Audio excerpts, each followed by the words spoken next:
I'm Chloe Melton. And I'm Nadia Greenwood. And this is Hoofbeat News.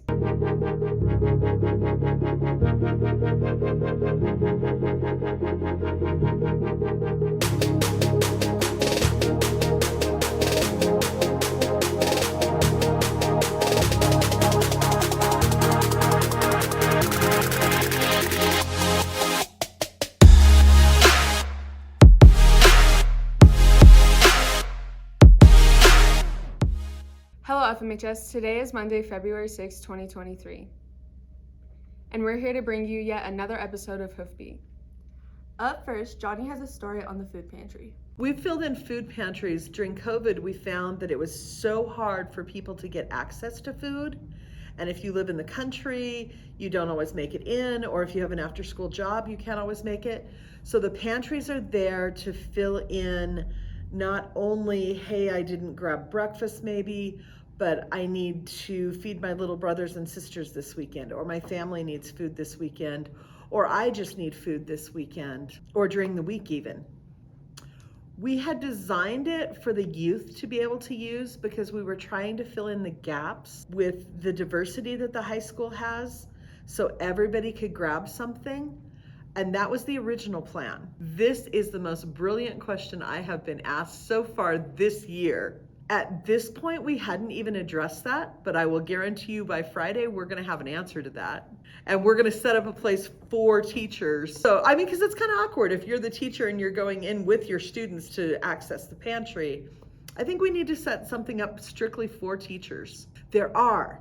So Kids at Their Best has the pantry at the high school, and we also help a pantry at Green Acres. We have a pantry on site at our office, and then MCC has a pantry for the high school students. So we're trying to get food everywhere in the community, wherever the kids are, wherever the people are, so you don't have to use gas money and things like that to go from one location to another.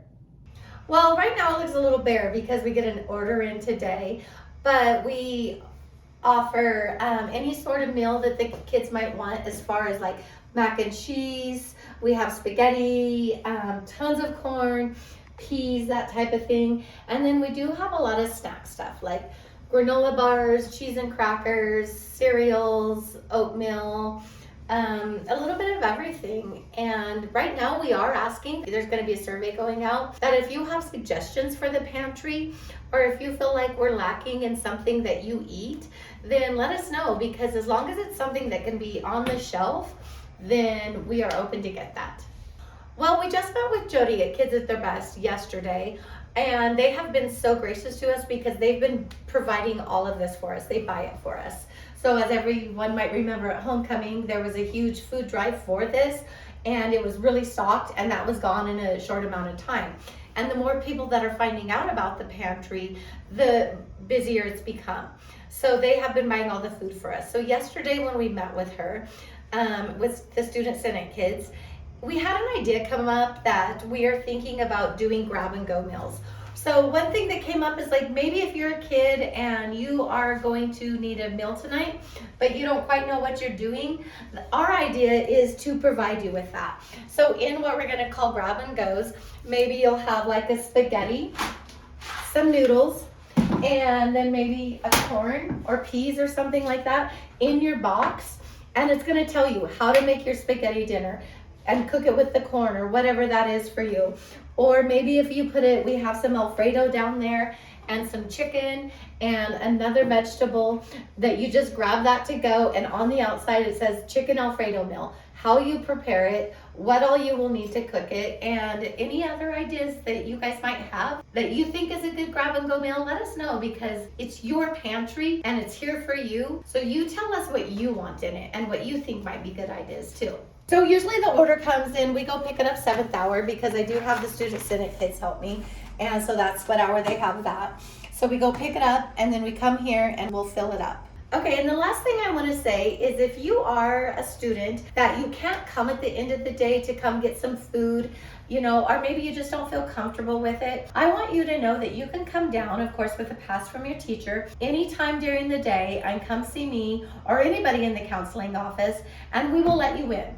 And we will let you come get food for yourself for tonight or the weekend or whatever that is, if it's something you're not comfortable with or you have plans after school. It's available to you all the time, and we want you to know that you don't have to be hungry. And the second thing I want to close in is if you feel like we are missing the boat on foods that you eat as far as something that is in your diet normally and we don't supply, please let me know so that way we can have it be something for everyone and not just kids that eat mac and cheese and spaghetti and all of that. We want it to be for everyone. And the last thing I just remembered is that we provide clothes. So if you ever are in need of any clothes, there's clothes in the back of the pantry, or if you need a coat or anything like that, always let us know because those are things that we can reach out and to get for you, okay? Ivan took a close look at a freshman, Carter Wiedrich. Carter Wiedrich is a freshman coming into the high school. High school compared to middle school, I feel like we get more privileges in high school. Like we get to travel more, we get to do more activities in school. Like just get to do more stuff. Sports I'm in is football and basketball, and both of those are very inclusive, I feel like, especially for freshmen coming into high school. So if you want to experience new things, I guess, you can go to different sports. They have very inclusive clubs and stuff, which I saw myself. I'd have to go with the teachers, because the teachers, most of them, actually all of them, are very understanding, and they try to help you with questions that you have and try to motivate you to do better in future quizzes and tests. Jackson Wiedrich is his brother. It's pretty cool. It's fun to be around. I don't know, he's chill to be around, it's kind of fun. Yeah, we hang out a lot. One good thing I would say about Carter is that he's fun to be around and he's nice. If you see either of these two, be sure to say hi. Thanks, Ivan. Next, Betsaida takes a closer look at the 2022-2023 yearbook. Yearbook is a class that involves dedication and hard work. Let's see what members had to say about it. This is my first year as editor. So basically, anytime we have team jobs, I help the people that are confused on what we're doing, or if they ask me my opinion on how something looks, I just tell them whether or not I think it looks good, what they can improve on, what I think should be a bit different. And I help by doing a background check on everything, making sure that the grammar is right, the photos look good, everything's proportionate. Basically, I just either interview people or just put pages together. I put pages together and I go and interview students for the pages. I kind of help look over pages, and I also get to type pages. It's my first year and I thought it was going to be scary, but I like how self-paced and not necessarily easy because it's a lot of hard work, but I like how manageable the work is. As long as you're doing your work and you do a good job at it, the class isn't that much of a problem. I would say probably the amount of freedom we have in the class.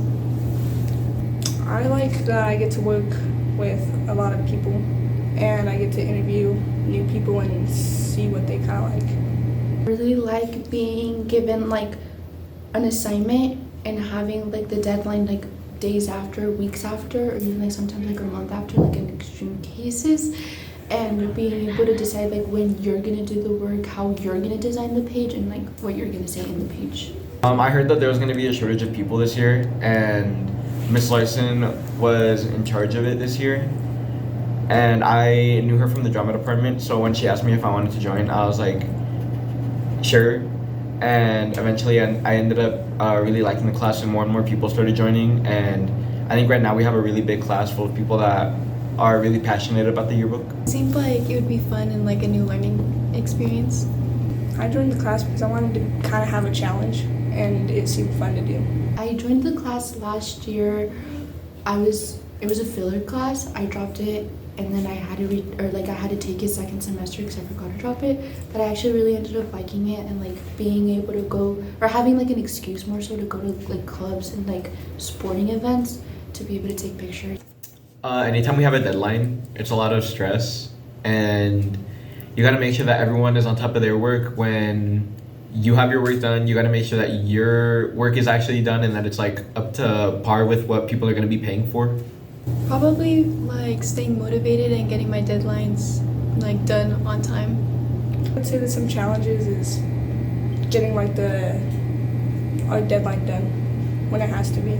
I would say like what I previously said, like it's really nice having an assignment given to you and then a deadline, but sometimes the deadline is like within a week and you don't have enough time to get all the information or to take pictures.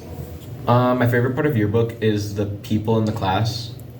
Everyone's really nice. Everyone does a good job of doing their work, making sure everything looks nice. Just like being able to be like around my friends and like getting to know other people around the school. My favorite part is probably just getting to work with friends and meeting new people. Probably, like I said, going to sporting events, being able to be like more involved in. Yearbook has many creative minds, and as we continue second semester, do not forget to order your yearbook. If you have any more questions, please contact Ms. Larson. Looks good, Betsaida.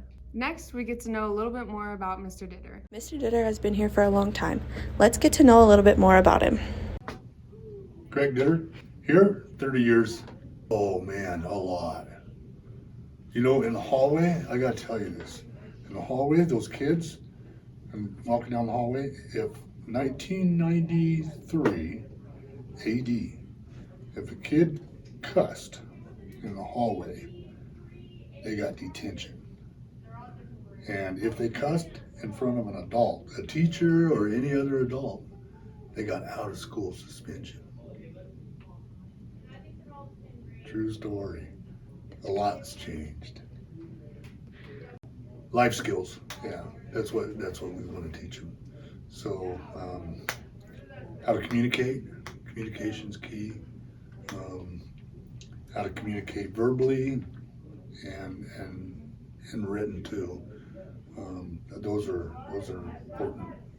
important things to teach, and just how to talk to people. Shake hands, citizenship, those kind of things. We had some students that wanted to be, when we didn't have GPS, global positioning satellites. So, and we took soil samples with the soil probe, but just happened to have one right here. And we would stick this into the ground, and then we'd take dirt that's in there, and we'd send it to the lab, get it tested. Now farmers are testing it on their own place with their test kits. And what they're looking for is fertilizer in different parts of the field, what's lacking. They can actually now set the GPS mapping system. So if one part of the field needs more nitrogen, it'll automatically dump more nitrogen in that area, then so you're not putting that much nitrogen on the whole field. Laser planting, that's a big one, and that is they set markers from one end of the field to the other end of the field, and the tractor itself just drives towards that, so it's perfectly straight line. They don't even touch the wheel. Now, let's find out a little bit more about Ditter from some seniors. My name is Carly Flores, and I'm a senior this year. I'm Michaela McCray, and I'm a senior this year. I'm Raylan Carlock, and I'm a senior this year. I've known him for a long time just because my sister is in FFA, but he's been my teacher for the past 4 years. I've known Ditter 5 months since I moved out here. I've known Mr. Ditter for a long time because of my sisters, but all 4 years I've had him as a teacher. He's taught me to be myself and to not be afraid of who I am, and then he's also taught me many skills in the action. Ditter taught me to be opening with welcome arms like he was when I moved out here. He taught me communication skills and the responsibilities you're going to need after high school. Mr. Ditter's taught me a lot of life skills, but he's taught me how to be a leader by making me in charge of many community projects through my years in FFA. Thank you, seniors. Make sure to stop by and get to know Mr. Ditter a little bit more. Thanks, Nadia. Finally, Liam has a story on Commit to Quit. Are you addicted to a substance? If so, Commit to Quit is a club that is based at this high school and wants to help you get out of your addiction. Let's see what some of the Commit to Quit members have to say about it. Commit to Quit is a group to stop the nicotine addiction in schools, and if you just need help to quit, we're here for you. Commit to Quit is a club, and we help people quit the addiction of nicotine. You can either text me or Prouty with our email, so just email us, or we have Miss Bernadette Botha. She is in room 247, I believe, and she can help you. Just email her. You could contact Miss Botha, who's our school health professional, and she's up by the library by Miss Frasco's office. So we just started it back up this year, so just one semester. We tried to start it last year, but it was like the last 3 days, so we actually started it, restarted it at the beginning of the year. Since the start of the club, how long has it been around in this high school? The club has been around for 10 years. It was first started by Nick Norris, Jake Norris, his brother, and Braxton Parks, and they sort of kindled it into what it is now, just a lot more help. We meet every second Thursday. We get pizza, and it's a quick meeting, and we just work on what we're going to do for the middle school and any presentations we need to do here.